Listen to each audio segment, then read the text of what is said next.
Some people always get what they want. They walk into a room, say almost nothing, and still leave with the best deal, the right connection, or the final word. You might think it's luck. It's not. It's skill, a silent power they've mastered. And the best part, you can learn it too. We're not talking about lying or tricking people. This is about quiet control, steering conversations, shaping outcomes, and planting ideas, all without anyone feeling pushed.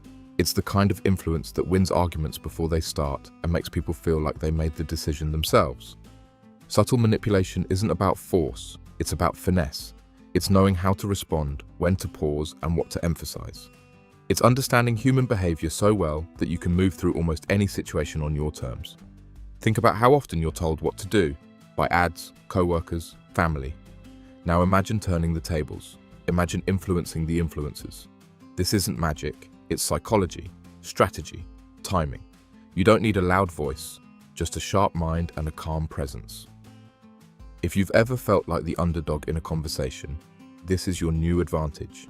Influence isn't a mystery, it's a formula, one based on how people naturally respond to social cues. Understanding this formula gives you the upper hand in almost any setting. It begins with a few core psychological principles. First, reciprocity. Humans are wired to return favors. Give something, time, attention, a compliment, and most people feel a need to give something back. Picture this. A co-worker buys coffee for the team on Monday. By Thursday, they have a group ready to support their proposal. It's not just kindness, it's leverage. Next is commitment and consistency. Once someone commits to a position, even a small one, they're more likely to stick with it. It's why asking someone to just sign this petition often leads them to donate later. In relationships, if someone says they value honesty, they'll go out of their way to act honest, even when it's hard, just to stay consistent with what they said. Then there's social proof. People look to others to decide what's right, especially when unsure. If a new restaurant has a line out the door, you assume it's worth waiting for. In a meeting, if everyone nods at one idea, the silent holdouts are likely to follow.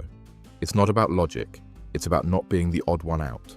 Authority is another powerful force. People are more likely to trust someone who looks or sounds confident, educated, or experienced. It's why someone wearing a suit often gets more respect in a room than someone in jeans, even if they say the exact same thing. Appearance alone can tilt a conversation. Lastly, there's liking. People say yes to those they like. That's why good influencers make others feel seen and understood.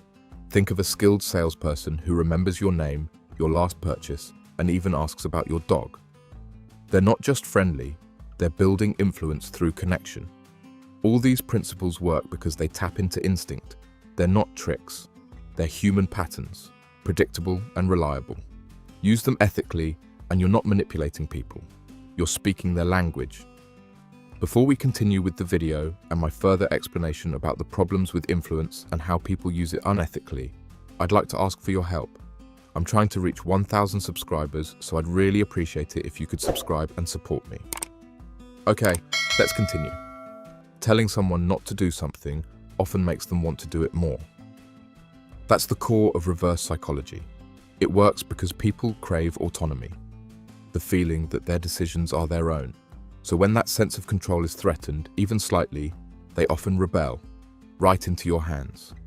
Imagine a teenager who's told, "You probably wouldn't be interested in this book. It's pretty deep." Suddenly, they want to prove you wrong. Or in the workplace, telling a colleague, "You probably have too much on your plate to take the lead on this project," might spark their competitive streak. This tactic isn't about being sneaky. It's about allowing people to come to conclusions you've already mapped out by thinking it was their idea. Used ethically, it can gently nudge people toward better choices without confrontation. Anchoring is the practice of setting a reference point that skews perception. It's especially common in negotiations, marketing, and pricing strategies. The first number or idea thrown out becomes the anchor, and all future discussions orbit around it. In real estate, if a house is listed at $550,000, a buyer feels like they're winning if they negotiate down to $510,000, even if the house is only worth $480,000. That original price anchored their expectations. In a job interview, if you state you expect $75,000 up front, you've anchored the conversation. Even if they were planning to offer $68,000, you've shifted the zone of possibility. The trick is confidence. Anchors work best when presented without hesitation. This technique doesn't require lying. You simply plant a starting point that benefits your outcome. And when done without deception, anchoring becomes a strategy of shaping frames, not fabricating facts. Mirroring is the subtle art of copying someone's body language, speech patterns, or emotional tone. When used with care, it builds instant rapport. People tend to like those who resemble them, even in minor subconscious ways. You're in a job interview. The manager leans back and crosses their legs. Wait a moment, then do the same. They speak slowly and use specific words. Mirror that rhythm and vocabulary. It sounds mechanical, but done gently, it feels natural. In one psychological study, waiters who mirrored customer orders word for word got significantly higher tips. Why? Because mirroring builds trust. It tells the brain, this person gets me. Even emotionally, mirroring helps. If someone's frustrated, responding with calm understanding, not just solutions, shows emotional alignment. They feel seen. That's influence through empathy, not manipulation. The key is subtlety. Overt copying backfires. Done right, mirroring helps you become someone others want to agree with and follow. Framing is about presentation.